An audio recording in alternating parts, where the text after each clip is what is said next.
I'm going to stop sharing my screen for 1 sec to try and adjust something.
You've got the full screen again, the slides in the room.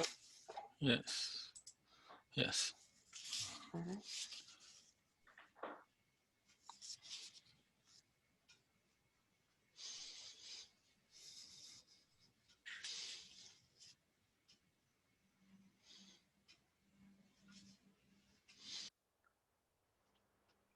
How many people do you have registered? The OOO conference, I think, had over 300. Right now, I see 50, but I think people are in different time zones. Right. So, yeah. Right. And do you know, is that about normal attendance for the service? Li Chun, do you know?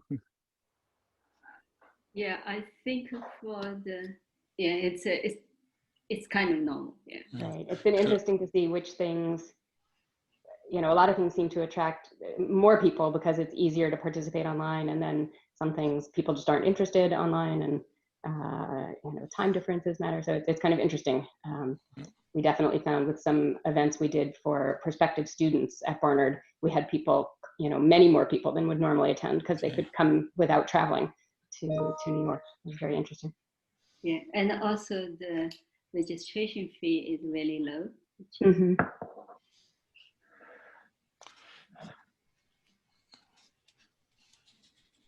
So, shall we start? Shall we? Yeah, you can start. Okay. So good morning, good afternoon, good evening, wherever you are. Welcome to the second keynote of this year's Thesaurus Conference. It's my great pleasure to introduce today's speaker, Dr. Rebecca Wright. Rebecca is Druckenmiller Professor of Computer Science and the Director of the Vagelos Computer Science Center at Barnard College. And before moving to Barnard, she was a professor in the computer science department and director of the DIMAX Center at Rutgers. Rebecca has had a distinguished career.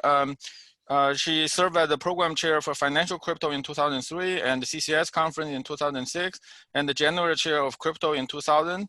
She served a many board, including with the board, a member of the board of directors for the International Association for Cryptologic Research from 2001 to 2003, and steering committee for various international conferences. She's a IEEE fellow. So today, Rebecca will talk about accountability in computing. So welcome, Rebecca. Great, thank you, Nyms, and thank you all for having me here. And this is joint work with Joan Feigenbaum and Aaron Jaggard, and I'll be talking about accountability in computing. So both in the physical world and in internet systems, people often express a desire for accountability, and it's not always completely clear what people mean by this, but often it's about finding someone to blame and ensuring consequences for those people who are blamed, for people who break the rules. So in this talk, I will set the context a bit for accountability. I will first sort of informally define accountability in a prevention to punishment spectrum. and use that to situate existing solutions on, or show how we can use that to situate existing solutions on a prevention to punishment spectrum. And then I'll turn to a more specific definition of accountability, a trace-driven distributed systems type based, utility-based definition, and use that to show how we can study accountability itself. And then I will conclude and discuss some future directions as well. So the need for accountability specifically around computing goes back quite some time. In fact, even as earlier as the late 1970s and early 80s, it was coming about, but especially around the late 2000s and the rise of the internet, it became more prominent. Some examples of discussion about it here from Weitzner et al. In 2008. This hide it or lose it perspective on privacy, copyright, and surveillance is increasingly inadequate. As an alternative, accountability must become a primary means through which society addresses appropriate use. And Lamson in 2009, misplaced emphasis on prevention, security based on locks, rather than accountability, security based on deterrence, has resulted in unusable security technology that people do not understand and often work around. And so part of the idea is around sort of a lack of accountability, a lack of what people felt accountability should mean, but also that by focusing entirely on prevention or overly focusing, primarily focusing on prevention, solutions were very cumbersome and not always usable. And so that's what Lamson was talking about, that sometimes it's you can have better systems if you allow for the possibility of after the fact accountability rather than just prevention. Certainly in recent years, there's been a lot of talk about and concern about the lack of accountability in social media platforms and systems, including but not limited to Facebook, and the idea that the platforms themselves are somehow breaking the rules that we as society would like to have followed. And also the idea that computing-based mechanisms themselves can, such as blockchains, can help provide accountability across a wide variety of domains. So there's been sort of a renewed call for accountability out there. Some examples of computing scenarios specifically in which we argue prevention is inadequate and having a more flexible accountability-based model would be useful are things like surveillance and copyright, where an agent might first need to break a policy in order to determine whether or not they can comply. So for example, a surveillance agent looking at communication between two parties might need to look at it first to figure out if it applies to, if the people involved or the content involved are somehow suspicious and relevant for a particular warrant, or to someone looking at a piece of digital content in order to decide if they how they can use something for fair use, might need to, it might be valuable to not have to first get access through some paid mechanism before figuring out if you're allowed to have access through a free one. Emergency scenarios, sometimes called break glass scenarios, where you have a policy that's supposed to apply most of the time. Certain people can't look at certain information, but if someone's life is in danger or other kinds of emergency situations are underway, they're supposed to be able to break that policy without a lot of heavyweight processes. And data exchange in online life, all over the place, things like search and e-commerce and online advertisements, peer-to-peer file sharing, where people are supposed to contribute resources as well as use them, anonymous messaging, and the idea that certain kinds of things we may not want to have anonymous, or we might want to have some accountability, even though things are anonymous, and as I talked about, social media. And as also high volume real-time transactions, where the need to operate very quickly is great, and potentially the specific importance of any one transaction possibly breaking the policy is not so high. So things like robots.txt, where that's a web file that just says, can say things like automated searchers are not supposed to look here, and it's not enforced, it's just supposed to be followed, which seems the right level of authentication and process around web crawling. And then things like micropayments that are very small, and you don't want to have a lot of overhead, but you also want to make sure that in the large money flows where it is supposed to and not elsewhere.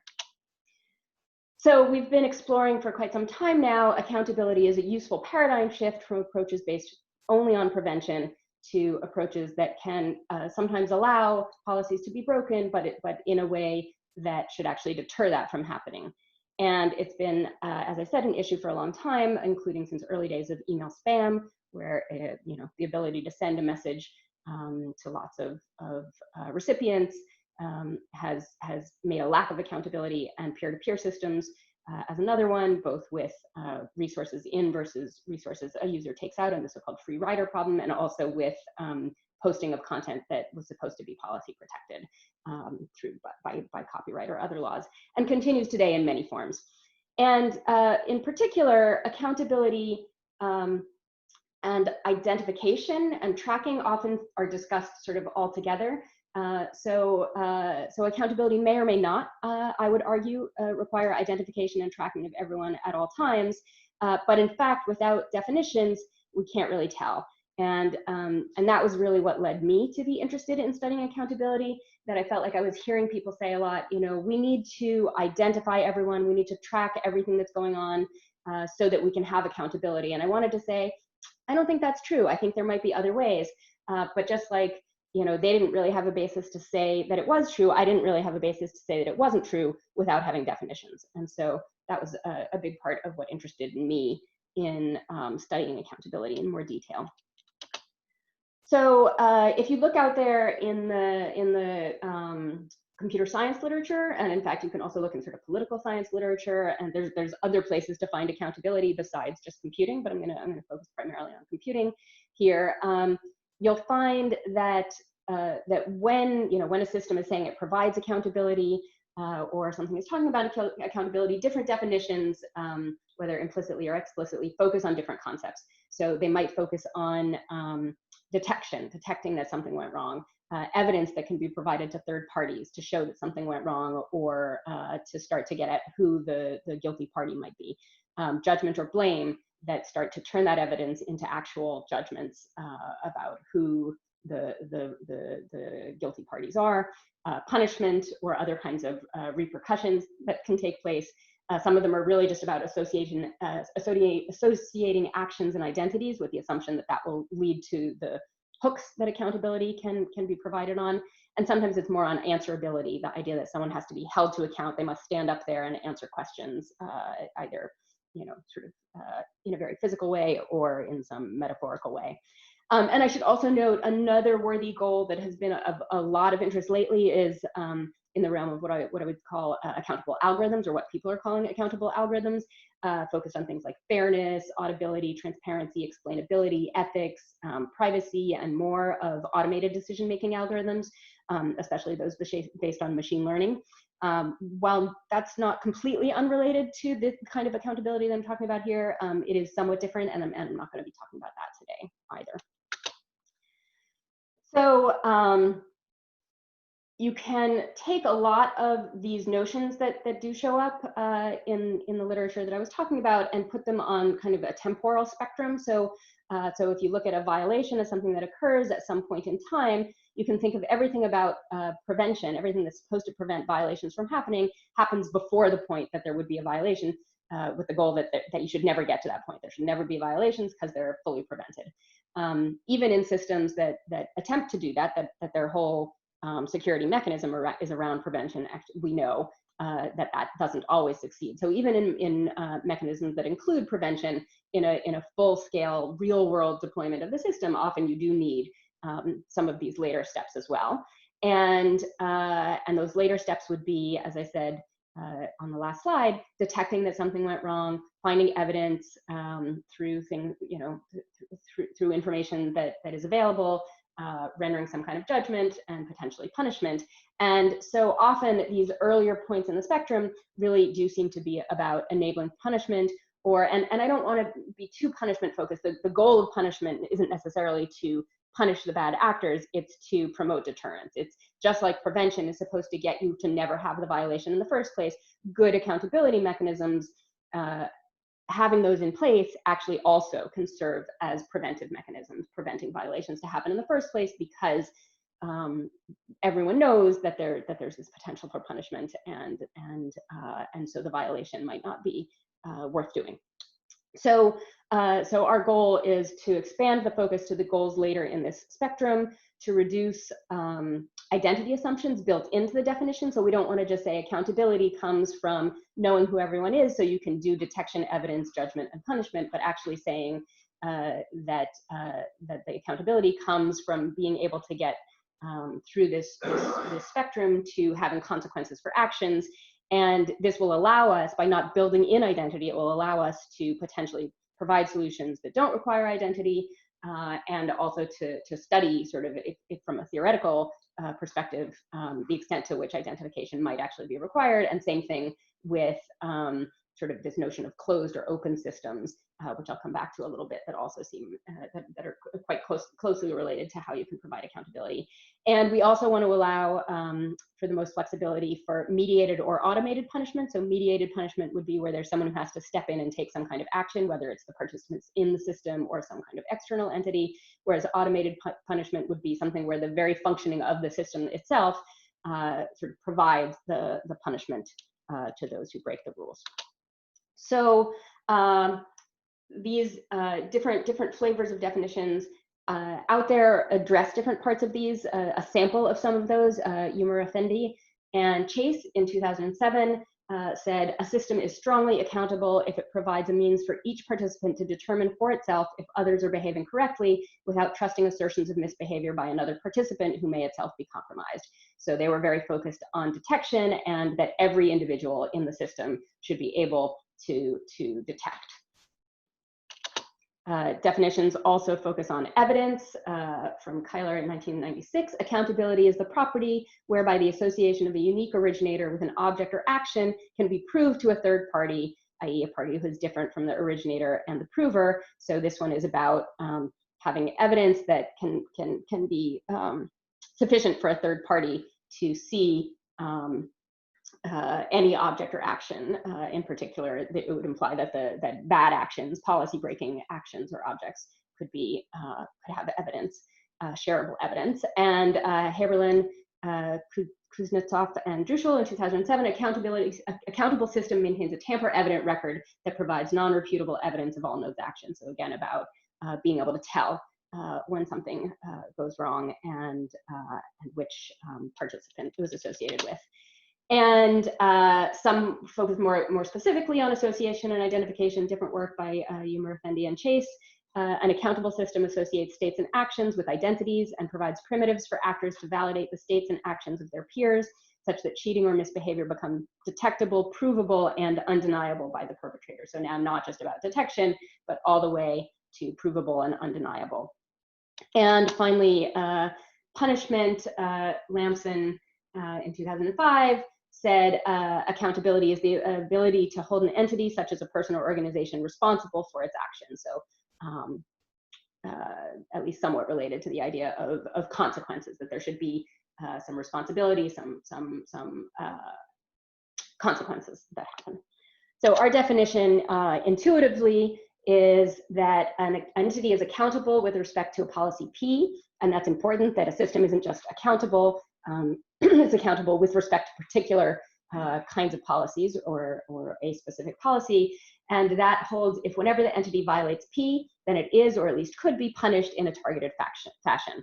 And these different sort of words like it could be are in there intentionally. So we do want to allow a system to be considered accountable, even if it doesn't actually always carry out the punishment, but the deterrence effect comes from participants in the system knowing that the punishment could be possible, perhaps very likely, perhaps not. That's up to the system. But we do require that the thing that could happen is punishment and not just blame. So if you have a robber who's seen on some video but flees to a tropical island, we don't necessarily view that as accountability, and our definition does not view that as accountability. So for us, it's not enough to just have evidence and blame. We actually want to be able to have the system enforce some kind of consequence.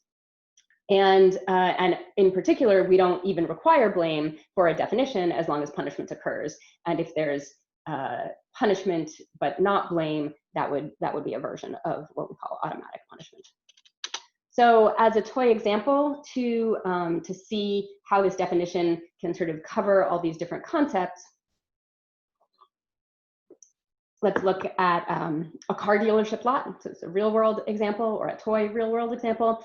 And the policy is that people shouldn't be able to drive cars off the lot without paying for them first. So a mediated, identifiable version of accountability for this would be one where a customer in that car dealership who wants to drive a car around could show their ID, sign some paperwork, and drive the car around the lot.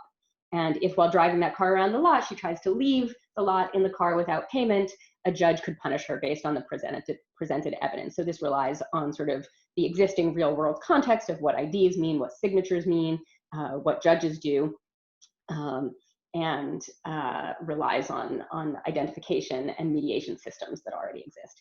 A preventive based approach could be that you have an electronic shutoff device at the exit to the dealership, and that can only be disabled by the manager, who does it if the customer has paid for the car and is supposed to be going through. And then an automatic anonymous version of accountability here, this is somewhat an extreme one, would be an electronic explosive device also at that gate leaving the exit, and that if you go through that, it would blow up anything that goes across it, the cars and the passengers. If they try to drive through, again, can only be disabled by the manager, who does this upon payment. And so, obviously not how any actual dealerships operate, but sort of extreme, toy examples to just show you how even in one setting you can have kind of different versions of how you could have accountability.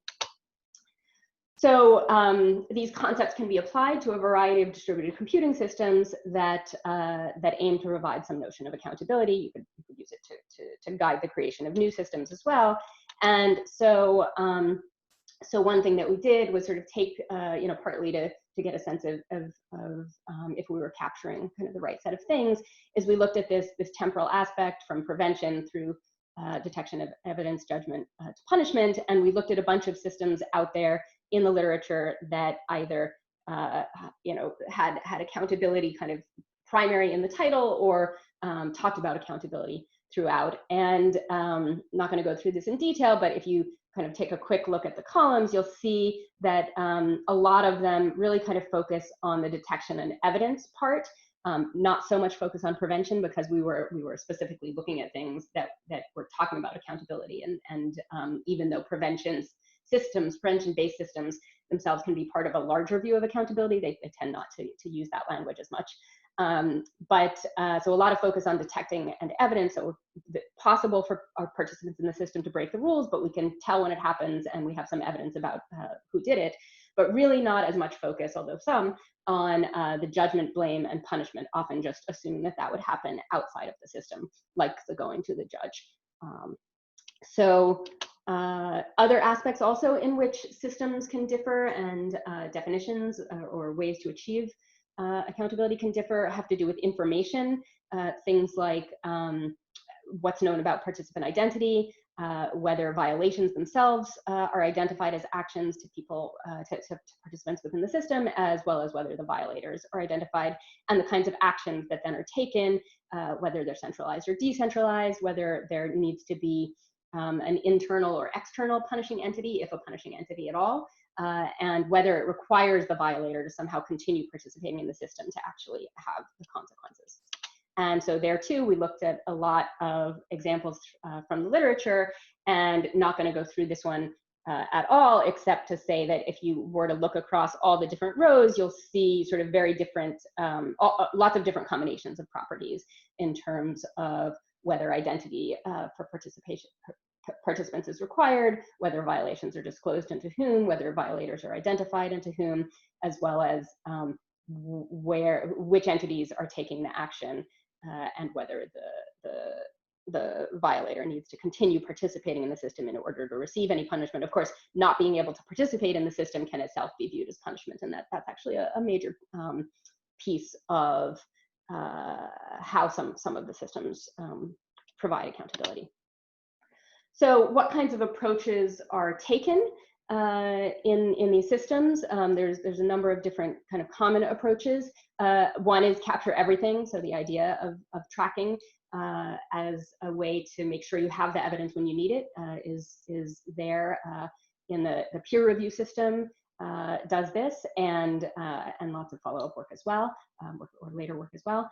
So it collects evidence that allow participants to prove violations are committed and to identify participants who omit required action. It logs messages in the system with a tamper-evident log. Authenticators are used to prove the sending and receipt of messages, as well as to prove that things that were supposed to be logged are logged. The evidence can be replayed to verify correctness. It has nice completeness and accuracy properties, that violations are detected and violations that are detected actually happened. There's many extensions to this, as well as other kinds of audit approaches. The audit system takes a lighter weight approach. So it's a system that learns about and localizes loss and delay in internet routing. And I should say that this is actually a good example. I've been using the word violator and violating policy as if maybe assuming an intentionality, but in fact, you don't necessarily need intentionality. Some of these things can be about just ensuring that faults of various kinds are found and remediated. And this is an example like that. And this uses unauthenticated feedback, so it doesn't have the heavier weight cryptographic mechanisms to ensure that that everyone's telling the truth. But if there's inconsistent feedback reported by different participants about what they're seeing in the network, then that will lead to some further investigation. And in particular, a property that this system provides is if a domain A always provides correct feedback about its own operation, what it's receiving and sending, no peer is able to blame A, say that A is not operating properly, without leading to inconsistent feedback. So there's sort of an accuracy property there that if someone behaves correctly, then they can't be accused without there being inconsistencies, which would lead to further investigation. And some other broad approaches: auditing more generally, cryptographic commitments, punishments of various kinds can include banishment from a system, saying that because you misbehaved, you can no longer participate. Can also include things like diminished anonymity, so where the default participation in the system is anonymous, but after some kind of misbehavior, there's some loss of some of that anonymity, or complete loss of that anonymity, as well as diminished reputation. A lot of systems get accountability by having consequences tied to reduced reputation. So in terms of the research agenda then, so obviously formalizing accountability in these related concepts, clarifying the interrelated and often conflated notions, and providing which helps us understand what systems are providing what kinds of accountability, or to build systems that target particular kinds of accountability, but also provide a framework for formal analysis.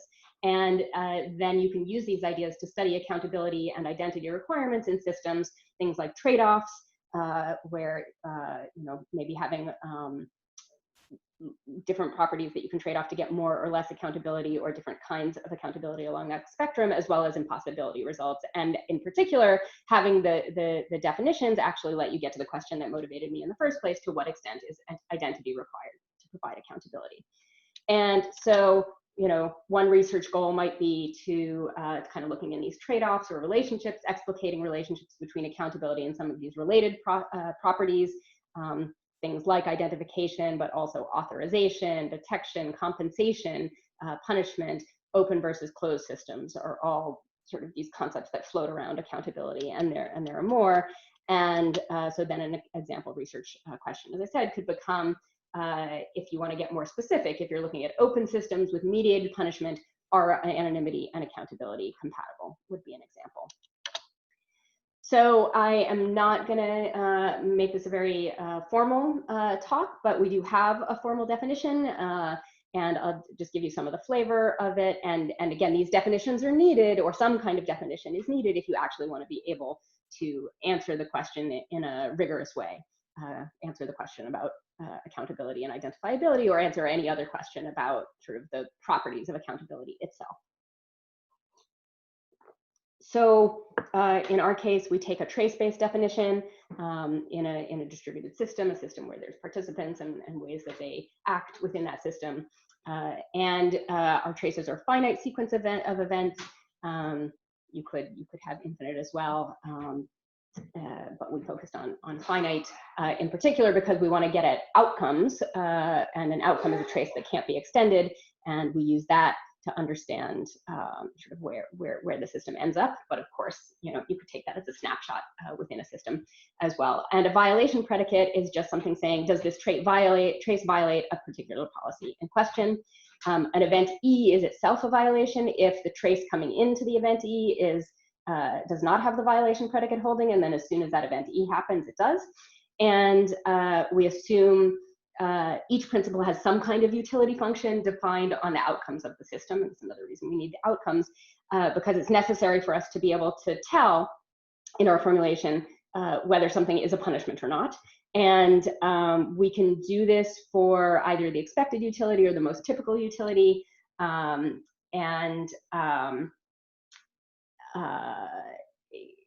If we don't want to be restricted to cases where there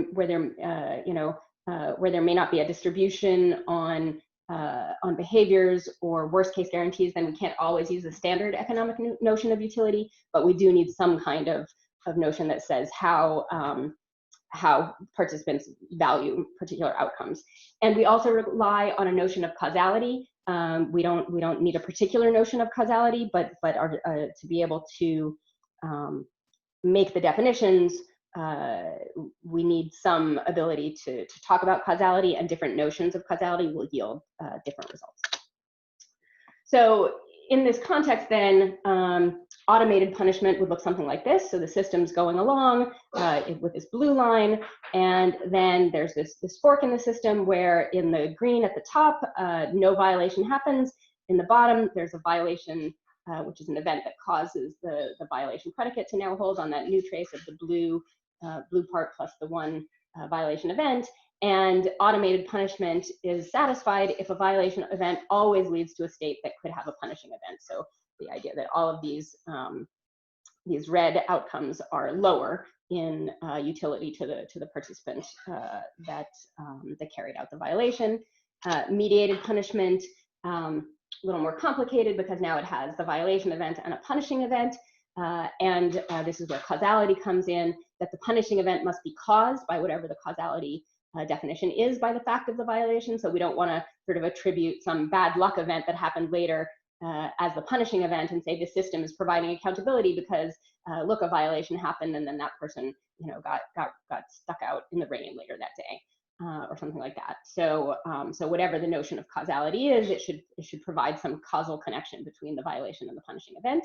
And if you consider the subtrace that's obtained by removing the events that are caused by the violation, then extend that subtrace, so that's the dashed subtrace here, then the outcomes that extend that should have a higher utility than the outcomes in the other one, where the violation should be followed by a punishing event, which might be, again, taken by someone in the system or outside of the system or the system itself in some way.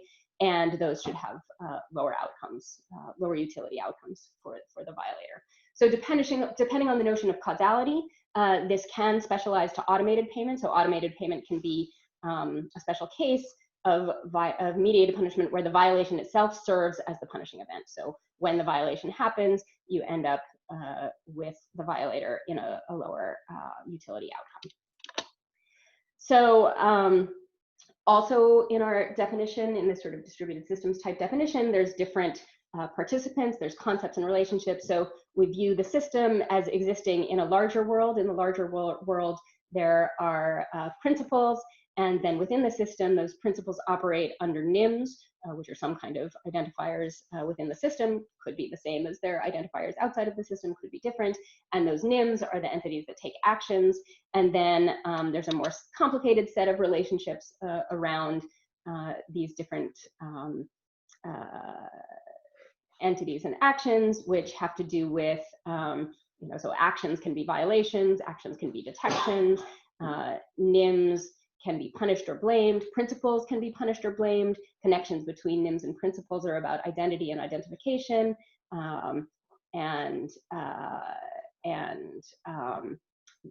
actions that happen between Nyms or actions that happen between principles can help to provide the different kinds of evidence or answerability or attribution or anything else that the system may have. So there too, we provide some definitions where we've got a system S, a set P of principles, a set N of Nyms. Informally, again, the Nyms are these identities that the principles use to interact with the system. And a participation predicate is what maps the principles to the Nyms. And a violation predicate holds on actions, and a blameworthiness predicate on principles. These are all sort of defined from a full world view of what's going on. Of course, within the system, different entities can see or know about different parts of these.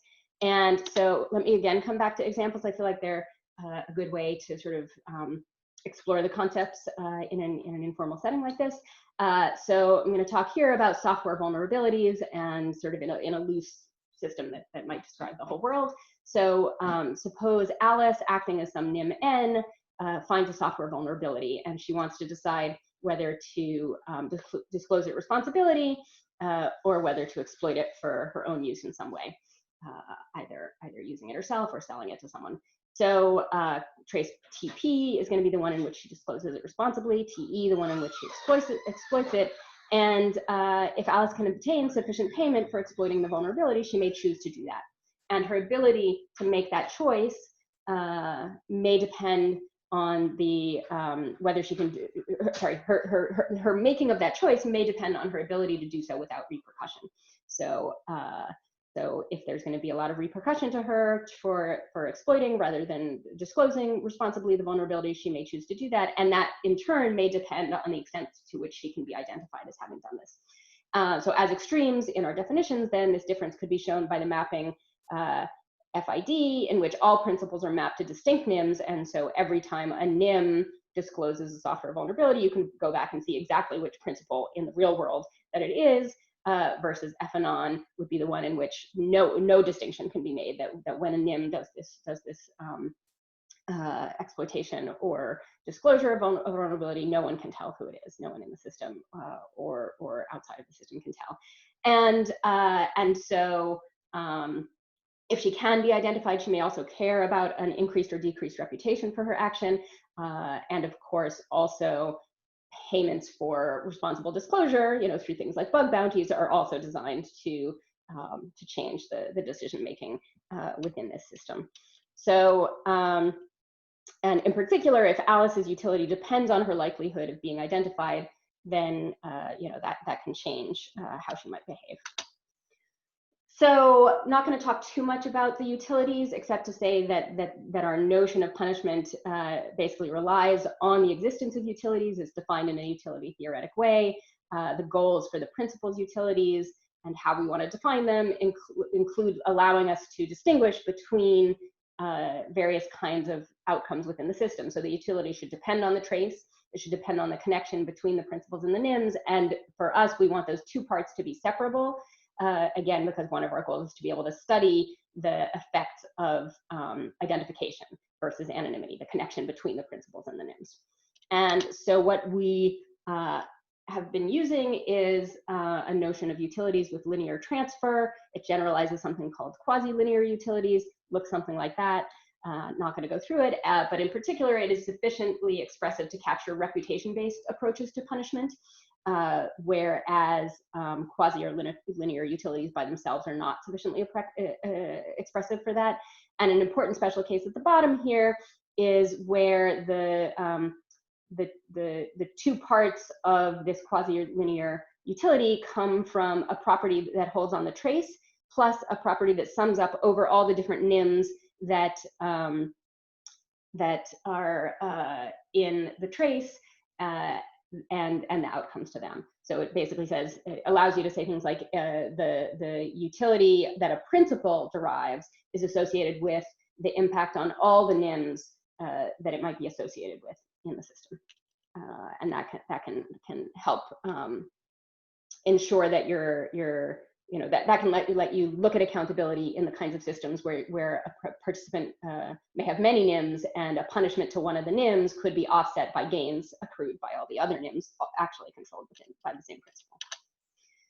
So finally, this lets us have some of the machinery needed to come back to accountability and identifiability and ask the question, or start to answer the question I've been asking all along: is it possible to have accountability without identifiability? So again, coming back to an example, I'm going to do a state fair here. So this is some kind of event where, usually there's some kind of fence or boundary. Anyone can buy a ticket to go in. They don't need to show identification, but the fair needs to be able to know who has and hasn't paid, only to the extent to let them in at the identification booth or not. Doesn't necessarily need to know the identities beyond that. There might also be other kinds of tokens or wristbands for those with additional privileges, someone who's shown that they're of an age that they can consume alcohol, or perhaps purchase the ability to skip ahead in lines. And if someone violates the fair rules, the recourse that the fair authorities have is potentially to attempt to identify them, or at the very least to ask them to leave. And another example might be an auction house, where the house issues bidding paddles to the bidders so that no two bidders have the same paddle number, and then all the entities in the system don't need to know real identities. The auctioneer just needs to know which bidder made which bids. But the auction house does have a reason to need to know that not only which Nyms are making the bids, but that in the end the winning bidders are going to actually put up the cash and buy the items that they've won.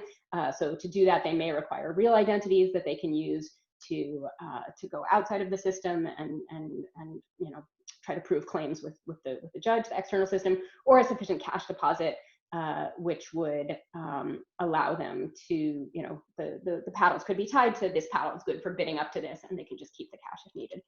So I want to come now also back to automated punishment. So if you're familiar with incentive compatibility, you've probably already kind of thought about it a little bit as I was talking.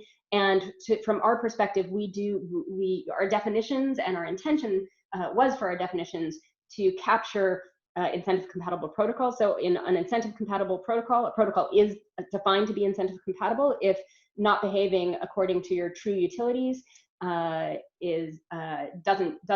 advantage you. And so in that way, incentive compatible protocols can be viewed as providing automated punishment. So to the policy that says behave according to your true utilities, your true valuations, because the violating event, where if a principal were to not follow that rule, incentive compatibility means that they could not end up better off. So no mediation is required for punishment, and if the protocol itself doesn't require identification, then this can serve as accountability or punishment without identification. So in some sense, this is the answer to the question, which says that you can have accountability. This is one way that you could have accountability without identification. Now, it might be, depending on what you think about when you think about accountability or what is needed in a particular setting, this might seem unsatisfying. So you might say, if I can't have some way of identifying even within the system what Nym carried out a violation, let alone what real principle it was associated with, to me, that's not accountability, because I'm really thinking about the answerability, the standing up to account, the being blamed publicly. So if that's what you care about, then you could say that this kind of automated punishment and lack of identifiability does not suit your needs. But if what you really care about is just that there'll be deterrence around misbehavior because misbehavior sort of won't serve you well, then this provides accountability and does not require identification. But that's not always a possible solution or a desirable solution for various reasons. And so another thing that we can talk about in trying to understand accountability and the extent to which it can be provided is to look at open and closed systems. So again, a sort of a phrase that we throw around a lot and think about. We think we kind of know what we mean. But not really well defined. Some typical properties of systems called open would be users can come and go, they may be anonymous, it might still require some requirements of participation, some kind of payment or proof of eligibility, but not necessarily complete registration. Typical properties of closed systems: users are more tightly regulated as a condition of participating. They may need to establish identity to join. That identity may be revealed to other systems participants. Both in the real world as well as in computing systems, many systems are somewhere in between. And so, for example, the state fair, coming back and revisiting it, it's a fairly open system because anyone can buy a ticket without showing identification. If all they do is distinguish between you're now a participant in the system versus not a participant, there's only one NIM, everyone's sort of an anonymous participant. If you have these wristbands, it would be 2 NIMs, wristband and no wristband. But in the latter case, if someone violates the fair rules, then if what happens is, sort of the outside world is drawn on to carry out some kind of identification, that would provide identification. Punishment in any case, in the sense, if you assume that being asked to leave is viewed as a punishment. And so in order to get at this question about whether open systems with mediated punishment, so the incentive compatibility version was a non-mediated, an automatic punishment. But now if I want to get to mediated punishment, so it's pretty clear in a tightly closed system where you have lots of identities that mechanisms exist, some of the ones that I cited, that allow you to trace actions and provide accountability by figuring out who did what, and then assuming some kind of punishment to that entity, either outside or inside the system. But for open systems where everyone might not be as well identified, can we have that mediated punishment with the anonymity? And so some more definitions here, mostly just to say that in a closed system, the system must have some ability to determine the set of principles acting as a NIM. In an open system, that's not the case, and or not necessarily the case. A weakly open system says there's some, for every participant, every principle, there's some NIM that the system can't reliably determine the association between that principle and the NIM. And in a strongly open system, the system's unable to reliably determine for every NIM who participated. And so taking that research question about open systems with mediated punishment or accountability and anonymity compatible, we can finally get to something that looks a bit more like a theorem, but to really be able to prove it, it's got to have a lot of constraints in there and ties to the definition. So the theorem that we have says, if an open system is always able to punish, and it uses some definitions I didn't give you yet, but you'll be able to get the intuition of them. If an open system is always able to punish a blameworthy principle in a targeted and mediated way, so not just punishing everyone in the system, not punishing the wrong principles, then for any violation, the system must have a realizable principal attribution for that violation, so it must be able to identify a principle associated with that violation, or it must be able to decrease the utility of the NIM used to take the action such that the decrease in the principle's utility, the principle that actually took that action associated with the NIM, the decrease associated with the NIM N that carried out the action in the system must be larger than the magnitude of the sum of all the increases that it derives from the others. So that was where what I mentioned before, where if a principle has many NIMs, even if you punish the NIM that carried out a bad action, if it accrued a lot of benefit to the other NIMs, then that's not really a punishment to the principle. And so this theorem is actually saying that that it is harder to provide, that to provide accountability in a system that doesn't have attribution, principal attribution, you must be able to take actions that will have impact across all, have sufficient negative impact across all of the Nyms. So that is, it's saying if the system is open, meaning if the system is unable to determine principles acting as N, the punishment is targeted and mediated, meaning you don't want to punish the innocent, or at least not overly punish the innocent, and the violation cannot be linked to a set of principles related to the violator, then the punishment must be meted out through the Nym used for violation, but has to be sufficient to offset the other positive effects, whatever they are, on the other Nyms, even though you can't necessarily, the system can't tell who they are. Sorry, the system can't tell which ones are the ones related to the principle. So this does say that the answer is it depends. So limited identity does constrain how punishment can be affected.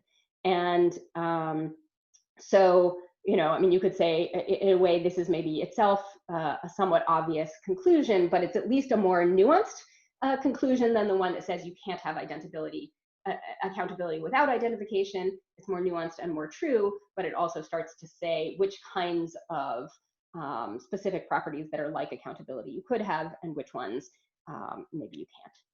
So returning to the goals of this talk, I have set the context for accountability. I talked about defining it both in this general prevention to punishment spectrum, where you can situate solutions, as well as defining it in a sort of more mathematical way, a trace-driven utility-based definition that allows us to study accountability itself. And I talked some about that. And so moving towards wrapping up, conclusion and future directions.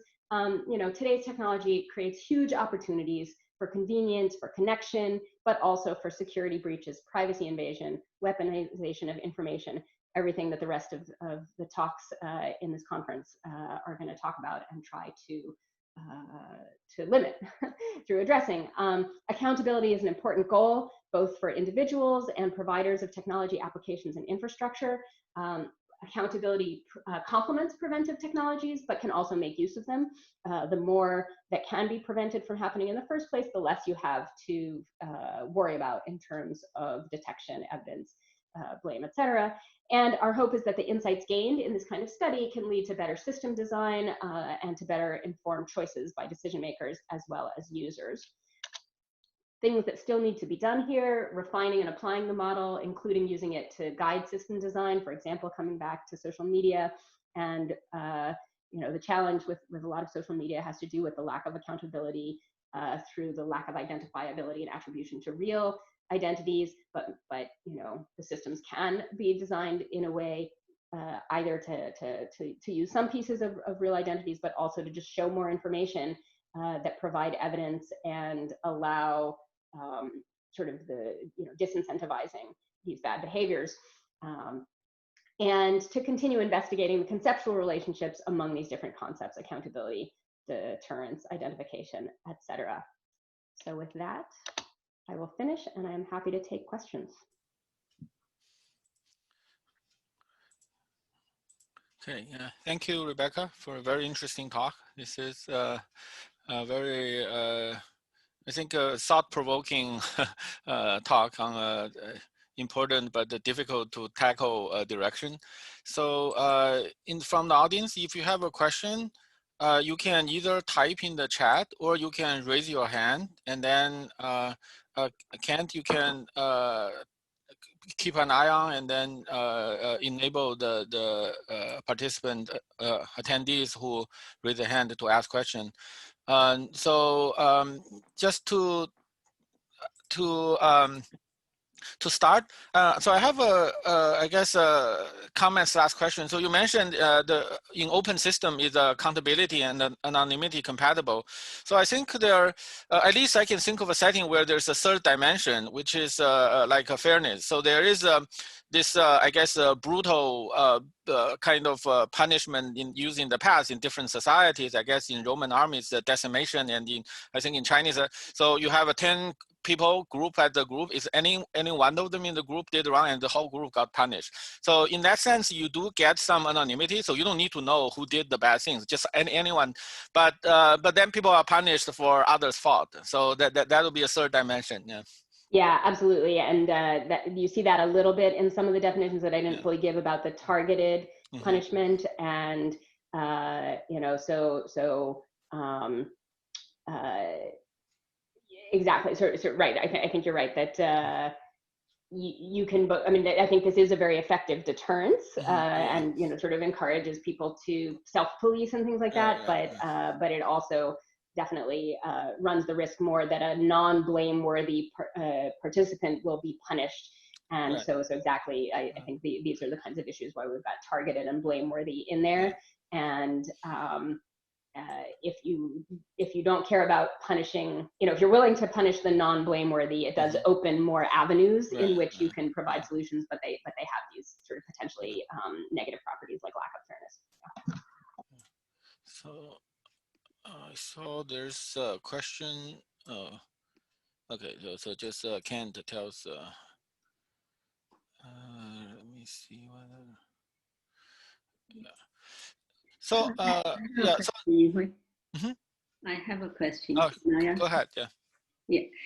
Rebecca, it's a very excellent talk, because I didn't think about this area that much until I hear. Before I hear your talk, I try to think about what you're going to talk about. Then when you talk things, it's fascinating. I was prepared my one question. Then I tried to hear what you say, the disinformation, and then I see, and in your last slides you did mention the disinformation that is for your future work.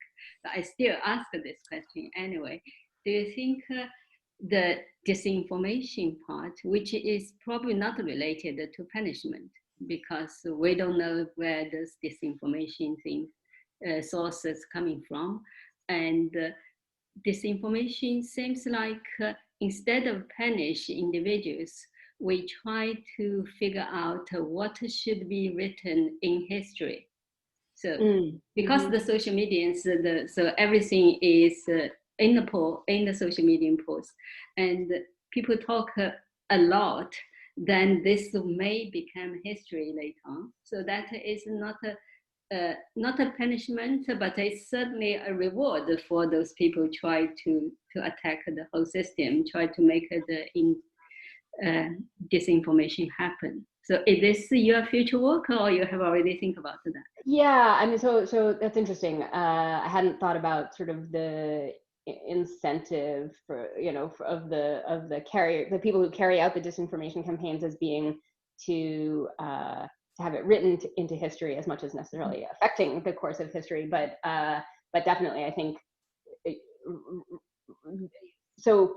Punishment as a word, and this is sort of why prevention and punishment are not so unrelated, because you can potentially punish those who are trying to achieve certain outcomes that they want to achieve by ensuring that the system prevents them from achieving them. So you can use that to relate. But I would say, to me, the thing that seems the most relevant in the social media concept is we actually want some accountability to the platform. So and I think this is where regulation comes in, or the potential for regulation, is the idea that the goal of regulation would be to design regulation on how the platforms themselves can behave and what activities the platform can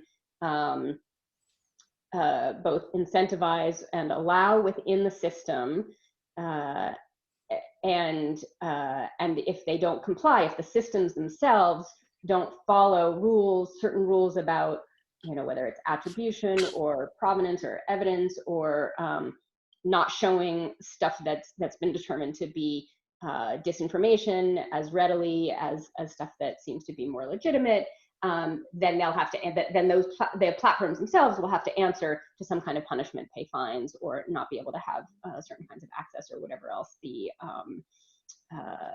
laws may say.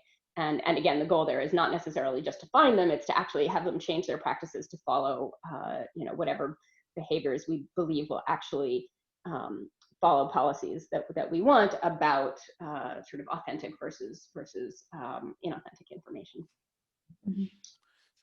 So I see a question from Angelos in the Q&A session. So I'll read it out. Just I don't know whether the recording captured that. So it's about blameworthiness. So here it seems to express black and white property. So in real world, one would expect that people may want to challenge their blameworthiness. So is that part of the model, or is that desirable property, and how to achieve that? Right. I think it's not part of our model as we have it defined, but the predicate itself of blameworthiness is flexible. It can be defined in various ways, and so I think that the way you define a particular blameworthiness predicate can certainly, it's flexible enough. For example, to say this group of participants is blameworthy, or you could have probabilities or weights associated. So it doesn't have to be this participant is blameworthy or not blameworthy, but if we wanted to promote that to let you sort of reason about differences, we'd have to define it a little more carefully and capture some of that nuance as well. Yeah, I guess that's so some of the other work on accountability are sort of focused on evidence proving it's you did it, non-repudiation. So I guess that's kind of related to this challenge. Yes. Yeah. Yeah, so there's another question. This is a more technical one. So this is from Dieta Hatter. So is the notion of violation predicate a safety property in the formal sense, in the temporal logic sense? If T satisfy the violation property, then does TE with any event E also satisfy the violation property? I guess, yeah. So, yes, sorry, I believe that's true the way we defined it. I mean, there's some reasons you might, partly that's sort of related to one of the reasons we stopped with the finite traces and outcomes. And I think that you could imagine instead, and we thought about this, and there might be reasons you want to do this, that instead you want to actually allow sort of return to normal, where you have a violation, and then after that you have a punishing event, and once the punishing event has happened, you sort of go back to there's no violation, right? So that you would have a longer trace, that even though there's that earlier violation, which our system would still find, that you sort of say these are taken care of, and the new state is sort of a fresh slate, and that violation is not there. So so as we defined it, it is a safety property, but in fact there are reasons you might actually want to look at sort of more ongoing system behavior and allow that to not be the case. Yeah. The last sentence of the question said, can the violation be forgotten? I guess it's almost in some sense, if you did bad things, can you do something to make it up? Then it's not that bad. Yeah, so that's, right. we'll right, make exactly. it not that. And so, probably the way we define it, you'd want to chain these things together to get a system that does allow for, for payment to be made and done with, or for a violation to be considered no longer important, or whatever else. Absolutely. Okay. Let's see whether any other questions. So I just want, I have a last one. I was thinking, so who are the people who are the party who will be using this accountability? Because I can think of different parties and they may want different things. So whether this is regulators that you want to sort of approve compliant, or whether this is user you want deterrent, or there's some other party, it seems that they will have different perspectives. So can you comment? Yeah, absolutely. And if you go through the in detail all the examples that we listed there, I think many of them focus on kind of the participant perspective. That participants are happier to participate in systems if they know that there's accountability, because they know then that people are mostly going to be behaving the right way. You're less likely to want to engage in some kind of electronic banking system if you're worried that half your transactions, your money's not actually it's going to disappear from your account but not get to the recipient. And so it's sort of, you can view it as one of our tools in the toolbox for designing trustworthy systems. Great. So I think we are running out of time. So there is a Slack channel. So, but the response may not be real time. So yeah, Rebecca will need to teach after this. So let's thank Rebecca for the inspiring talk. Thank you, Rebecca. Thank you. It was my pleasure.